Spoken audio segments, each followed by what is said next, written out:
everybody, Denise Engelbrecht here. I wanted to just stop in and give you guys an update on what's going on in our foster care situation with our little guy, our newborn baby. Last time I was on here, we were waiting for him to come to our home, and we were super excited because it was our first placement, and we were just not knowing what to expect at all. And we knew that our lives would change forever, but we didn't know in what way. And that night, actually, we had the social workers come and drop him off probably around 10 o'clock at night. So they dropped him off that night, and we started our journey. It was in the beginning of April, and now we are, let's see, what is today? Middle of May.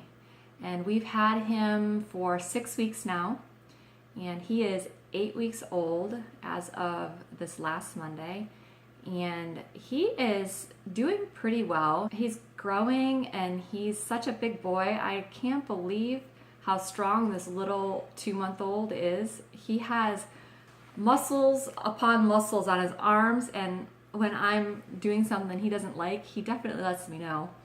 It's just so funny because you can see his little personality coming out even now.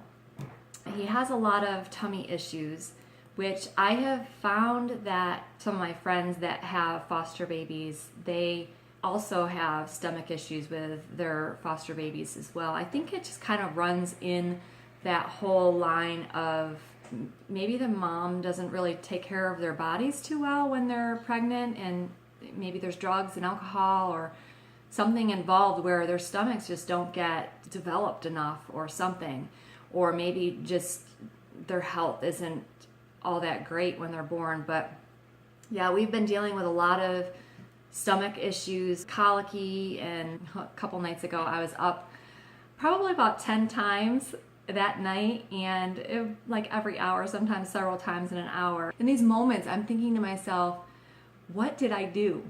I said yes to bringing this newborn in my home, and it has totally turned our lives upside down, and it has completely changed our lifestyle because, like I said, our biological baby is 8.5, and we were used to just picking up and going somewhere when we wanted to go somewhere, and now we have to feed the baby before we go. We have to plan ahead of time, and we have to pack a diaper bag, and we have to get car seat out, put him in the car seat, and we have to go, going in the store is not just as simple as us all climbing out of the van. We have to get a car seat out of the van, and it's just lots of little things that just are a lot more to life and a lot more challenging. And so, and when he fusses, my boys are just like, what's wrong with him? And they get all stressed out too, and I try to explain to them that that's just how babies communicate to us. And they love him. They love him so much. Actually, I've seen tenderness in my boys that I haven't seen at all. And my 14-year-old boy, it's amazing to see this young teenage boy just melt with this baby and taking care of him, and just not even being asked, but he'll start to fuss and comfort him and talk to him, and whenever we go somewhere he'll grab the car seat and he'll carry it to the van for me and into the store, and he's so caring, and it's so brought up so much of the tenderness in him. It's so cool to see. And my younger boys have really grown in this too, where they are learning how to take care of a little person and respond to someone else's needs, and they are becoming selfless, less about themselves but more about taking care of someone else. And they're involved in the things that we're doing, so they know what's going on behind the scenes, and so it helps them like process through things in life, and helps them with everything, and helps them grow and mature spiritually, and grow and mature in their how they think about things and how they respond to things in life. It's so cool. My husband and I, we we've grown together with this too. He's just started a new business, so it's been really challenging to, remind him, do you remember how much this is to do when we have a newborn? And I'm like, you've got to help me. And it's really caused us to pull together more as a team and caused us to really evaluate things and prioritize things more and all that. But it's been changing in all of areas of life. We're getting our room upstairs ready for another foster placement because we have 3 of our adult children home, and foster kids can't stay with your adult children, anybody 18 or older, so we can't place them with our adult children. So what we decided to do is actually convert our balcony / office upstairs that's right next to our bedroom into a little bedroom for foster children. So we can take in another child or 2, and that's been a work in progress. We've had to work on getting it closed in because it was all open. It was a balcony going over into our living room. So we've had to close that in and get that all ready and get it up to code so that it would pass inspection.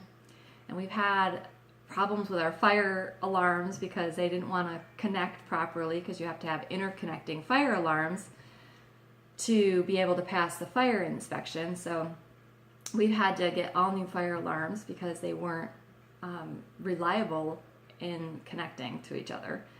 That we probably will be able to pass this next fire inspection coming up in a couple days, and hopefully we will be able to get that room ready, and we will have another foster placement maybe next week. I'll let you guys know and keep you up to date on that. So we've been busy doing that as well. And when this little guy came into care with us, I was under the impression that he wasn't going to be here for very long, because the caseworker said that Mom was doing everything that she needed to do to get her kids back. And he has lots of siblings that have been in care for quite a while, over a year. And so when he came into care with us, I thought she was about ready to get her kids back because she was doing what she needed to do, all except for one thing. Well, as you get the children in your home, you find out more about the story, and it's not all what it is before you commit to taking the child. We have since found out that the mom may not get her children back because she's not doing that thing that she needs to do, and we are possibly looking at adopting this little guy. It would be really cool if we could adopt him. I pray for his mom to be able to get it all worked out, but it looks like she's not taking it serious, what she needs to do to actually get her kids back. So, which is really sad, but sometimes that happens. The goal is for reunification in foster care, but if that can't happen, then, we are definitely open to adopting, and that would be really cool to be able to give a forever home to a child that needs it, and to be able to give a stable, happy home. I know when I was a little girl and going through a lot of the things that we were going through with the abuse and the dysfunction, there was so many times that I wished, it was kind of like a tug of war in my heart. I wish somebody would come along and give me a stable home and give me love and stability. But at the same time, I love my mom, and I love being with my brother, and the unexpected was scary, and being taken away from her. But so kids want stability, and kids want things to feel good in their environment. Like I did. I wanted that stability. I wanted to feel safe. I wanted to feel loved. But yet they don't want to give up what they're familiar with. And so we get that. I get that when we get a child into care, because I was there. Kids want to be with their biological parents, but they want stability, and they want love, and they want to feel safe. So I wanted to share a couple scriptures with you today, and the thing that kind of is in the back of my head when I am going through struggles and going through tough times and questioning whether or not I should be doing this. And these are the things that just really stand out to me. Matthew 25:40, it talks about, Jesus is actually talking, and he says, when you take care of the least of these, when you feed the hungry, when you give to the poor, you are actually taking care of me. And God has really done so many things in my life and turned my life around in so many ways. And if I could give back to him in any way, shape, and form, I am all for that. So when I am taking care of the orphans, when I am taking care of the poor, when I'm taking care of the hungry, he says that I'm giving back to him as though I'm giving it to him. So in my heart, I'm thinking to myself, I am giving back to God what he gave to me. You know, I never can repay him, or I don't have to repay him what he has done for me, but in my heart, I want to bless him, and I want to be able to give him something in return for what he's done in my life. So that is really important to me, and to be able to do those kinds of things. And it's just so fulfilling also just to see this little guy's face when he's safe and secure, and his tummy's been, full from being fed and taken care of. And I tell him I love him all the time, because I really do. I've actually formed a very close bond with him, and I really feel like I love him just as much as I love my biological babies, which will be very hard if we actually have to say goodbye one day, with him being adopted or reunited with his mom, or whatever it may be. But I think that all in all, it's so worth it to do the things that we are called to do right now, and to share our lives, to share God's love with these children and this little guy, and to give them safety, give them stability, and give them what they need. And as we're doing that, we're pouring out back to God as well.